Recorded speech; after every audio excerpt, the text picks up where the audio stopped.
चव्हाण मुक्त विद्यापीठाच्या home assignment submit करण्यासाठी लॉग इन करायचं आहे. परंतु त्यामध्ये इनव्हॅलिड PRN असा एरर येतो.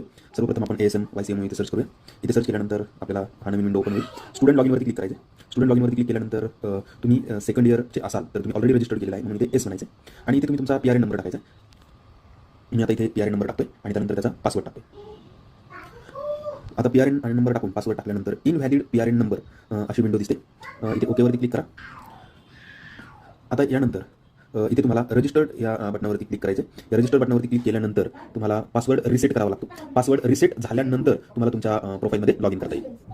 रजिस्टर या ऑप्शनवरती क्लिक केल्यानंतर पुन्हा एकदा तुम्हाला PRN नंबर टाकायला विचारतो आणि PRN नंबर टाकल्यानंतर पुन्हा ही जी विंडो आहे तर ती ओपन होते. त्याच्यामध्ये PRN नंबर, तुमचा मोबाईल नंबर आणि इथे तुम्ही तुमचा रजिस्टर्ड मोबाईल नंबर टाकायचा आहे. रजिस्टर्ड मोबाईल नंबर टाकल्यानंतर सेंड OTP या ऑप्शनवरती क्लिक करायचं. या ऑप्शनवरती क्लिक केल्यानंतर खाली OTP टाकण्यासाठी येतं. OTP टाकल्यानंतर तुमची डेट ऑफ बर्थ हीच तुमची पासवर्ड असेल आणि तुम्हाला नवीन पासवर्ड जो आहे तर तो जनरेट करता येईल. अशा पद्धतीने तुम्ही जो इनव्हॅलिड PRN नंबर दाखवते तर तो त्याचा पासवर्ड जो आहे तर तो बदलून तुम्हाला तुमच्या प्रोफाईलला लॉग इन करता येईल.